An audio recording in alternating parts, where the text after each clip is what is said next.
Louis Calaferte, Requiem des innocents. Ça commence au bout du monde. Il me semble encore entendre Ledernhardt, le juif allemand, soutenir que Christ n'avait pas été crucifié, mais bel et bien écrabouillé à coups de talons et qu'ainsi toute résurrection était fort improbable.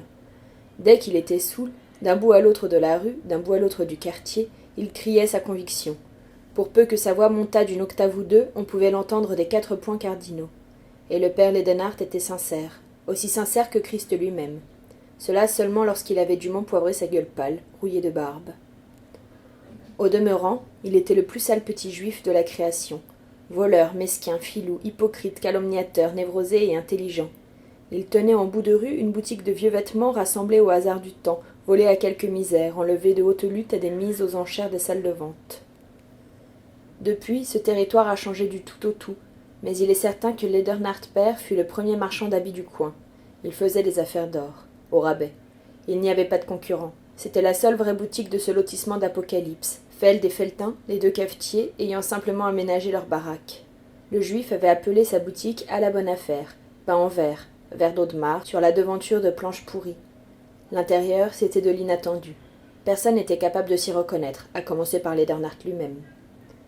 Ce qui frappait au premier coup d'œil, c'était un grand cadre noir sans dorure, taché par les mouches, où la femme Ledernhardt, maintenant décédée, exposait pour les éternités des seins effrayants, tout blancs, gélatineux, et une tête épaisse, bestiale, travaillée par les rides.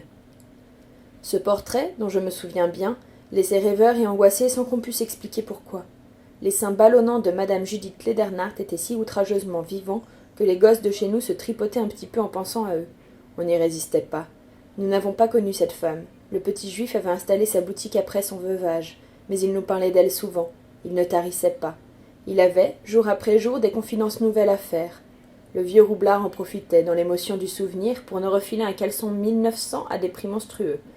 Il mélangeait tout avec art, son affection pour la défunte et le commerce. C'était surprenant de voir Ledernhardt brodant sur la qualité de la marchandise et feu sa femme, là-haut, dans son cadre de bois noir, juste au-dessus des dentelles. C'est chez lui, naturellement, que ma mère m'acheta mon premier pantalon. J'avais 14 ans.